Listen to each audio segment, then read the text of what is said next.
Hello বন্ধুরা, তো আজকে আমি খুবই বকাবকি খেলাম, যেহেতু ছাদ বাগানে দেখুন কিরকম বৃষ্টি হচ্ছিল, একটানা কিরকম অবস্থা হয়ে আছে। তো আমি একটা কাজ করি, ছাদে যেহেতু নষ্ট না হয়, যে ছাদটা নষ্ট হয়ে যাবে, তার জন্য যে কাজটি করি, আমি ছাদটাকে ভালোভাবে পরিষ্কার করে নিয়ে আমি এই টবগুলোকে একবার করে এদিকে ওদিকে করে দিই, এইভাবে এদিকে, ঠিক আবার এইখানটায় দেবো পাশে, এইভাবে।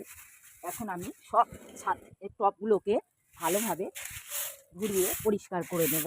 তো আপনারাও এইভাবে ছাদটাকে ভালো করার জন্য আপনারাও এই কাজটি করুন। তারপরে আমি দেখাচ্ছি ফাইনাল লুকটা বাড়িটা। দেখুন, আমি কিন্তু টবগুলো সব সরিয়ে দিয়েছি। দেখুন, এই যে এদিকের গাছ ওদিকে করেছি, ওদিকের গাছ এদিকে করেছি। এইভাবে আপনারা ছাদটাকে পরিষ্কার করে রাখুন।